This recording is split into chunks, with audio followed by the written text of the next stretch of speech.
Hello everyone, welcome to ATP star learning platform. आज हम सीखने वाले हैं डॉपलर इफेक्ट। ओके, तो डॉपलर इफेक्ट एक बहुत इस तरह का फिनोमेना है जो हमें डेली लाइफ में काफ़ी ऑब्जर्व करने को मिलता है। ओके, एंड डॉपलर इफेक्ट क्या है और वो किस तरीके से हमारी लाइफ में अप्लाई होता है और हमारे एग्जाम में किस तरीके से वो पूछा जाएगा, वो हम आज देखने वाले हैं। ओके, तो हम मेनली बात करेंगे Doppler effect of sound waves की, और एंड में हम थोड़ी सी बात करेंगे Doppler effect for light waves के लिए भी, राइट? क्योंकि जेई मेंस ने एक आध दफा लाइट वेव्स का डॉपलर इफेक्ट भी अप्लाई करवा लिया एग्जाम में। ओके, तो लेट्स सी डॉपलर इफेक्ट को हम कैसे डील करेंगे। ओके, सो सबसे सिंपल तरीका डॉपलर इफेक्ट को डील करने का है कि उसकी डेफिनेशन आपके दिमाग में चिपक जाए, राइट? मैं डेफिनेशन एक बार अभी पढ़ूंगा, पर जब हम उसको डिटेल में देख लेंगे तो आपके दिमाग में डेफिनेशन अपने आप छप जाने वाली है। ओके, सो इसकी डेफिनेशन में कुछ कीवर्ड्स मैंने यहां पे हाईलाइट किए। क्या कहता है डॉपलर इफेक्ट? अपैरेंट चेंज, ध्यान देना वर्ड अपैरेंट पे, apparent change in what? In wave frequency. Okay, due to what? Due to relative motion of observer with source. तीन कीवर्ड्स हैं यहां पे, अपैरेंट और रिलेटिव मोशन और वेव फ्रीक्वेंसी। मतलब वेव फ्रीक्वेंसी में अपैरेंट चेंज, अपीयर होने वाला चेंज हो सकता है वो असली में ना हो, पर हमें अपीयर होगा। ओके, किस चीज में? फ्रीक्वेंसी में। और ये क्यों हो रहा है? क्योंकि जो आपकी साउंड वेव का सोर्स है और आप यानी कि जो ऑब्जर्वर है वो एक दूसरे के रिलेटिव अगर मोशन कर रहे होंगे। ओके, और कहना है से ये इसका गवर्निंग फॉर्मूला है एनीवे, राइट? किसी भी तरह की वेव का इस कॉन्टेक्स्ट में साउंड वेव के लिए ये हमारी गवर्निंग फॉर्मूला है, v equals to F lambda. v हम किस तरीके से डिफाइन कर सकते हैं? Velocity of wave. इस केस में हम साउंड वेव की बात करेंगे। f मतलब फ्रीक्वेंसी। फ्रीक्वेंसी को हम मेजर करते हैं हर्ट्ज में या फिर पर सेकंड में। पर सेकंड मतलब कितनी अकरेंस पर सेकंड, एक सेकंड में कितनी बार क्या? वेव प्रोड्यूस करना। और वेव प्रोड्यूस करने का मतलब है कंप्रेशंस एंड रेयरफैक्शंस प्रोड्यूस करना। तो साउंड वेव के कॉन्टेक्स्ट में फ्रीक्वेंसी का मतलब है कि एक सेकंड में आपका सोर्स कितने कंप्रेशंस और रेयरफैक्शंस प्रोड्यूस कर रहा है। ओके, देखते हैं। And lambda is the wavelength. तो लेट से ये आपका एक सोर्स है। ओके, एक एम्बुलेंस है, एक गाड़ी है, कुछ भी कह लो। ये सोर्स क्या आप देख पा रहे हैं? ये सोर्स अभी रेस्ट पर है। इसको मैं बोल देता हूं वेलोसिटी ऑफ सोर्स इज 0, क्योंकि ये रेस्ट पर है और ये अपना सायरन बजा रहा है, ये साउंड प्रोड्यूस कर रहा है। तो कहना है से इस तरीके से कंप्रेशंस प्रोड्यूस कर रहा है, राइट? ये जो ब्लैक कंसेंट्रिक सर्कल्स हैं ये रिप्रेजेंट करते हैं कंप्रेशंस को।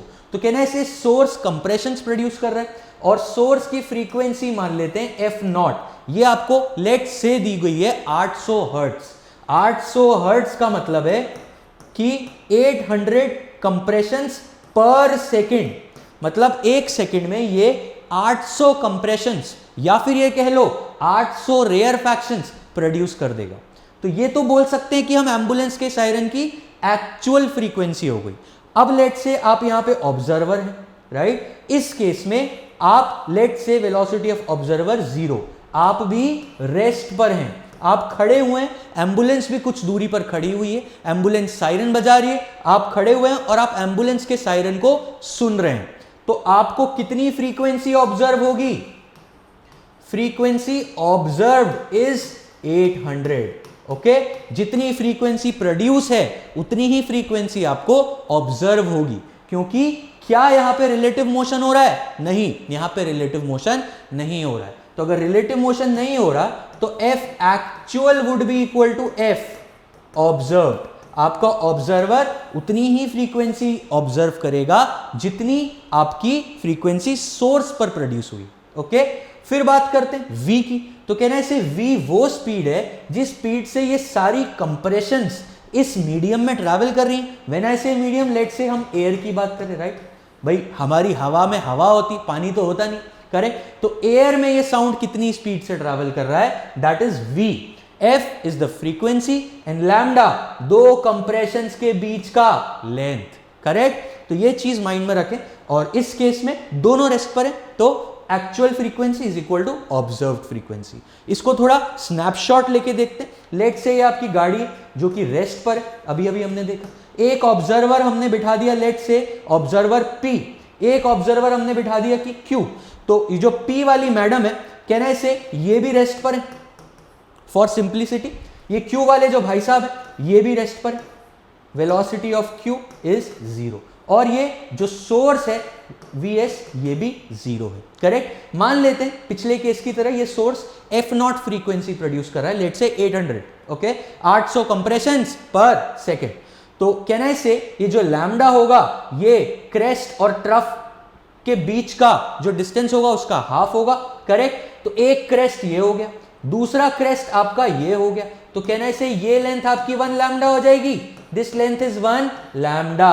कहना है से जो लैम्डा P मैडम ऑब्जर्व करेंगी वो ही लैम्डा सेम लॉजिक से Q भाई साहब भी ऑब्जर्व करेंगे, करेक्ट। और दोनों बोलेंगे कि भाई हमारे मीडियम में यानी कि एयर में वेलोसिटी ऑफ साउंड जो है वो दोनों के लिए सेम है, ओके। तो दोनों को फ्रीक्वेंसी ऑब्जर्व्ड बाय P ये भी होगा f0 जो कि एक्चुअल था, और फ्रीक्वेंसी ऑब्जर्व्ड बाय Q ये भी होगा f0 क्योंकि ये भी एक्चुअल था। ऐसा क्यों हो रहा है? क्योंकि P मैडम का भी रिलेटिव मोशन सोर्स के रिस्पेक्ट में नहीं हो रहा है, और Q भाई साहब का भी रिलेटिव मोशन सोर्स के रिस्पेक्ट में नहीं हो रहा है। एवरीथिंग सो फार सो गुड, ओके। अब हम मोशन कराना शुरू करते हैं। अब लेट से हम हमारे ऑब्जर्वर को मूव करवाएंगे और सोर्स को सिंप्लिसिटी के लिए स्टेशनरी रखेंगे, राइट। तो लेट से आपका ये सोर्स है, ये साउंड का सोर्स है, ये हर सेकंड कुछ frequency late say f0 compressions produce कर रहा है, और ये जो ग्रीन डॉट है ये आपका ऑब्जर्वर है। पहले ऑब्जर्वर यहां से आ रहा है, कहना है से सोर्स की तरफ आ रहा है, फिर ये सोर्स को क्रॉस करके उससे दूर जा रहा है, करेक्ट। तो कहना है से इस पॉइंट से पहले तक observer is approaching the source. Word पे ध्यान देना, इतने डिस्टेंस पर observer is approaching the source, और इसके बाद observer is separating from the source. तो अब आपका मेन गेम शुरू होगा, और वो मेन गेम क्या होगा वो नोट करना। Again V equals to F lambda हमारा स्टैंडर्ड रिलेशन है, वो वैलिड होगा, पर वो किस तरीके से इस केस में मॉडिफाई होगा वो देखना। तो लेट से इस सोर्स, इस ऑब्जर्वर की वेलोसिटी हम मान लेते हैं VO से डिनोट करें, कुछ भी हो सकती है, 1 metre per second, 2 metre per second, फलाना ढिमकाना कुछ भी। तो इसको हम बोल रहे हैं वेलोसिटी ऑफ ऑब्जर्वर, ओके। और इसका एक स्नैपशॉट लेते हैं। तो मान लो ये आपका सोर्स है, एक गाड़ी। अब हम 2 ऑब्जर्वर बिठा लेते हैं, या उस एक ही ऑब्जर्वर की बात कर लो, इस ऑब्जर्वर की। पहले जब ये अप्रोच कर रहा है तो कहना है से ये स्नैपशॉट है उसका, और जब ये सेपरेट कर रहा है तो ये स्नैपशॉट है उसका, ठीक है। सोर्स से निकलने वाली क्रेस्ट्स और ट्रफ्स क्या आप देख पा रहे हो? Yes, this is the first let's say compression, then ये हो जाएगा रेयरफैक्शन, देन हो जाएगा again compression, rarefaction and so on. तो ये दूसरी वेव, ये तीसरी, चौथी, पांचवी, इस तरीके से कंसेंट्रिक वेव्स आपकी निकल रही हैं। तो कहना है से जब आपका ऑब्जर्वर अप्रोच कर रहा है तो लैम्डा आपका ये हो जाएगा, this would be your 1 lambda, am I right? This would be your 1 lambda, यहां से लेके यहां तक, करेक्ट। ये आपका 1 लैम्डा होगा। सिमिलरली जब वो सेपरेट कर रहा है तो ये आपका 1 लैम्डा होगा, करेक्ट। तो कहना है से अप्रोच करने और सेपरेट करने में वेवलेंथ तो चेंज नहीं हो रही है, लैम्डा चेंज नहीं हो रहा है, पर कहना है से जब ये अप्रोच कर रहा है और ये वेव आपकी मूव कर रही है वेलोसिटी ऑफ साउंड की स्पीड से, तो कहना है से इस वाले अप्रोचिंग रीजन में वो बहुत जल्दी जल्दी जल्दी क्रेस्ट्स को रीच कर रहा है, राइट। कुछ तुम चलो, कुछ हम चले, राइट। कुछ वेव्स आपकी तरफ आ रही और कुछ आप वेव्स की तरफ जा रहे हो। तो कहना है से ये जो लैम्डा फासला है ये जल्दी कवर हो जाएगा, और जल्दी कवर होने का मतलब क्या है कि अब आपकी वेलोसिटी अप्रोच की बढ़ चुकी है। ध्यान देना, वेलोसिटी अप्रोच की बढ़ चुकी है, लैम्डा सेम है, तो कहना है से फ्रीक्वेंसी भी बढ़ जानी चाहिए, राइट। जो फ्रीक्वेंसी है वो भी बढ़ जाएगी as observed by the observer. मतलब अब ये ऑब्जर्वर बोलेगा कि भाई अब पर सेकंड लेट से ओरिजिनली अगर 800 हर्ट्ज इसकी फ्रीक्वेंसी थी, तो ये ऑब्जर्वर बोलेगा अरे नहीं 800 कंप्रेशंस पर सेकंड नहीं आ रहे हैं, 800 से ज्यादा कंप्रेशंस पर सेकंड आ रहे हैं। तो इस ऑब्जर्वर को इस अप्रोचिंग वाले रीजन में 800 से ज्यादा कंप्रेशंस पर सेकंड महसूस होंगे। और यही ऑब्जर्वर जब क्रॉस कर जाएगा, जब ये क्रॉस कर जाएगा और ये सेपरेट कर रहा होगा, ध्यान देना, जब ये सेपरेट कर रहा होगा तो ये बोलेगा कि मेरे पीछे से वेव आ रही है और मैं भाग रहा हूं, तो कहना इससे टाइम बढ़ जाना चाहिए, राइट। एक कंप्रेशन से दूसरे कंप्रेशन के बीच पहुंचने का टाइम बढ़ जाना चाहिए। और टाइम बढ़ने का मतलब है कि आपकी जो वेलोसिटी है v, वो रिलेटिवली कम हो जाएगी, और v रिलेटिवली कम हो जाएगी तो फ्रीक्वेंसी भी कम हो जाएगी, कीपिंग लैम्डा सेम। ओके, तो कहना इसे जब ऑब्जर्वर अप्रोच करता है तो velocity of wave with respect to observer बढ़ जाता है और फ्रीक्वेंसी भी बढ़ जाता है। सिमिलरली जब ऑब्जर्वर सेपरेट करता है तो वेलोसिटी घट जाता है और फ्रीक्वेंसी भी घट जाता है। तो अब ये भाई साहब बोलेंगे कि नहीं नहीं 800 कंप्रेशन पर सेकंड नहीं आ रहे हैं, 800 से कम कंप्रेशन आ रहे हैं, राइट, लेस देन 800, और पहले केस में ग्रेटर देन 800 थी फ्रीक्वेंसी आपकी। Is this fine? तो इस तरीके से आप डॉपलर इफेक्ट ऑब्जर्व करेंगे। ठीक है, इसको डिराइव करने की कोशिश करते हैं कि किस तरीके से हम इसे डिराइव करते हैं, ये समझ में आ गया ऐसा क्यों हो रहा है। तो एक्चुअल फ्रीक्वेंसी कितनी होगी उस पर ध्यान देना, देखते हैं। तो कहना इसे अब जो वेलोसिटी है वेव की और ऑब्जर्वर की अप्रोच करने की, that would become velocity of wave with respect to observer, कहना इसे वो हो जाएगी v sound plus v observer, right. इस वेलोसिटी से बात होगी, करेक्ट। और अगर ये होगा तो v sound plus v observer is equals to f apparent multiplied by lambda. और लैम्डा को क्या हम एक्चुअल फ्रीक्वेंसी से रिलेट कर सकते हैं, हम बोल सकते हैं v sound equals to f actual multiplied by lambda, right. जब कोई भी नहीं चल रहा था तो ये केस था, तो इस लैम्डा को मैं यहां रिप्लेस कर दूंगा तो आपको मिल जाएगा f apparent equals to f actual times velocity of sound plus velocity of observer upon velocity of sound. क्या आप देख पा रहे हो? इसी को बोलेंगे Doppler effect when observer is moving and source is stationary. Okay, तो आप देख पा रहे हो एक्चुअल से ज्यादा अपेरेंट होगा अगर ये ऑब्जर्वर अप्रोच कर रहा है तो, और अगर ये सेपरेट कर रहा होगा तो आप इसे यहां पे नेगेटिव साइन के साथ रखेंगे। तो नेगेटिव साइन के साथ रखेंगे तो न्यूमरेटर कम हो जाएगा, ये फ्रैक्शन 1 से छोटा हो जाएगा और अपेरेंट फ्रीक्वेंसी एक्चुअल फ्रीक्वेंसी से कम होगी, राइट। तो इस तरीके से आप इस केस को डील करते हैं। नेक्स्ट केस, अब मान लीजिए आपका सोर्स मूव कर रहा है और आपका ऑब्जर्वर स्टेशनरी है। ये आपका ऑब्जर्वर है, राइट, और ये आपका साउंड का सोर्स है जो इस तरीके से मूव कर रहा है। इसकी वेलोसिटी दे दो, मान लो v source, right, velocity of source, और ये वेलोसिटी ऑफ साउंड मान लो जिस भी मीडियम में है, लेट से एयर है, तो एयर में जितनी भी वेलोसिटी ऑफ साउंड है उस वेलोसिटी से ये वेव आगे बढ़ रही, राइट। तो इस चीज में क्या चेंज होता है, जब आपका सोर्स चेंज करता है तो कंसेंट्रिक सर्कल्स तो निकलते हैं, लेकिन आपके कंसेंट्रिक सर्कल्स सिमेट्रिकली प्लेस्ड नहीं होते सोर्स के अकॉर्डिंग। देखना किस तरीके से, तो इसका एक स्नैपशॉट लेंगे तो ऐसा कुछ बनेगा, राइट। सेम सोर्स मान लो ये अब मूव कर रहा है इस तरीके से, लेट से विद वेलोसिटी v सोर्स, और ये इसका जो हॉर्न है, इसका जो सायरन है, लेट से वो f0 फ्रीक्वेंसी से साउंड प्रोड्यूस कर रहा है। अगेन हम p मैडम को ले आए और हम q भाई साहब को ले आए, राइट। p मैडम इस तरीके से लोकेटेड है कि सोर्स उनको अप्रोच कर रहा है, right, source is approaching, and q भाई साहब इस तरीके से लोकेटेड है कि source is separating from q, correct. तो क्या आप देख पा रहे हो, जैसे जैसे सोर्स p मैडम को अप्रोच कर रहा है, lambda for p and lambda for q is not same. जब सोर्स मूव करेगा तो लैम्डा दोनों ओर p और q के लिए सेम नहीं रहेगा।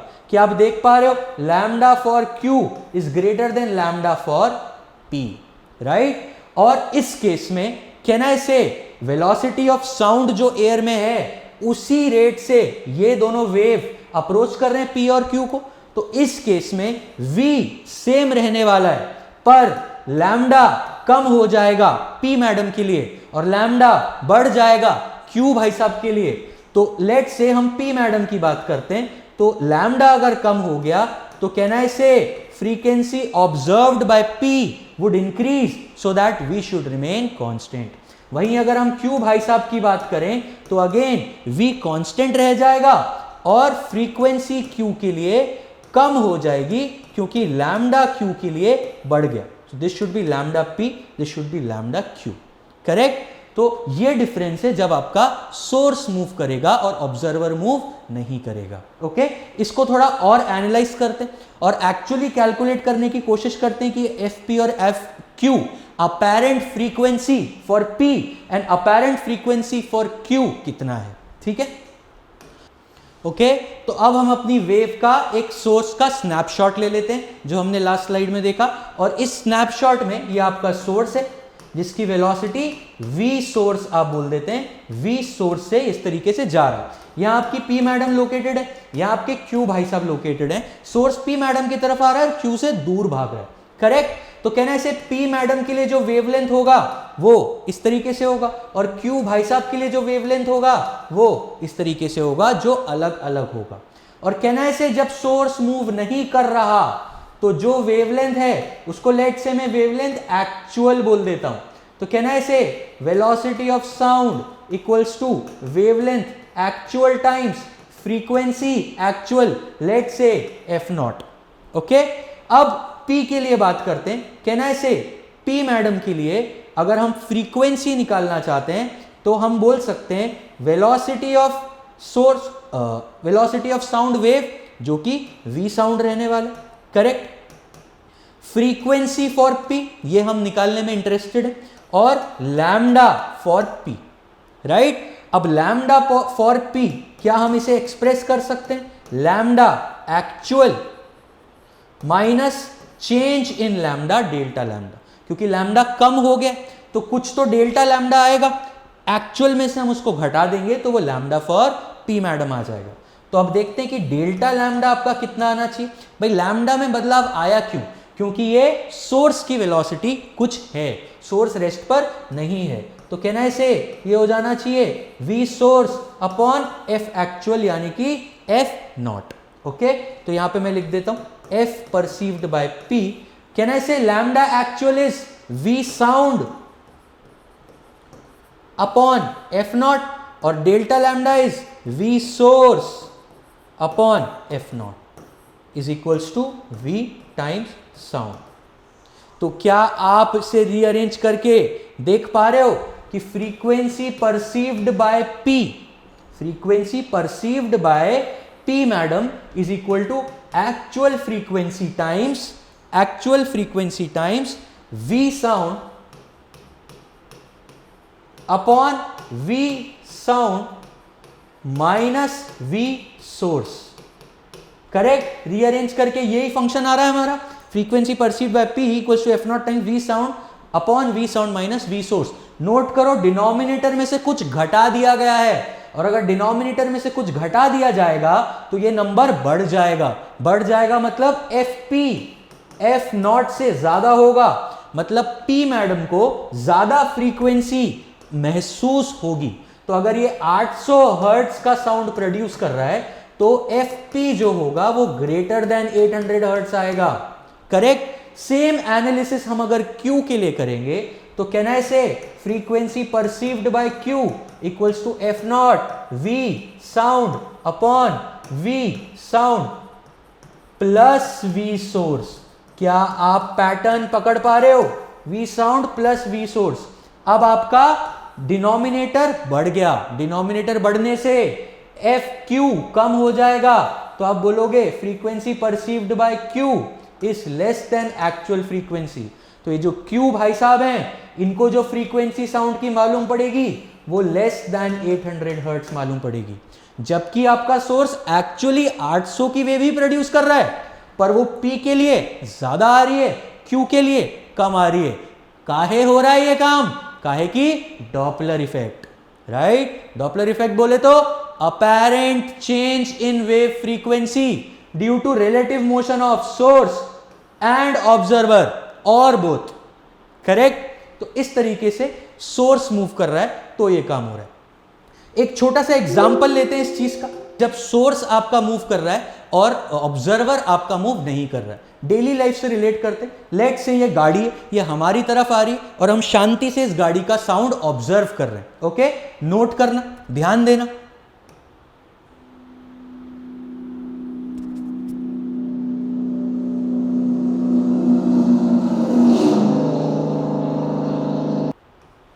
तो क्या आप देख पाए, जब गाड़ी हमें अप्रोच करती है तो एक अलग साउंड सुनाई देता है, और गाड़ी जब हमसे सेपरेट करने लगती है, वो हमें क्रॉस कर चुकी होती है, तो एक अलग साउंड सुनाई देता है। ये क्यों होता है? Because of Doppler effect. तो आज के बाद जब भी कोई गाड़ी आपके सामने से आके गुजरे तो इस चीज पर ध्यान देना, उसकी साउंड अप्रोच करते वक्त थोड़ी हाई फ्रीक्वेंसी पे होगी, हाई पिच पे होगी, और सेपरेट करते वक्त थोड़ी सी लो फ्रीक्वेंसी पे होगी या लो पिच पे होगी। ओके, देन एक और एग्जांपल यहां पे ले लेते हैं। मान लेना ये आपकी गाड़ी है, सोर्स है, राइट?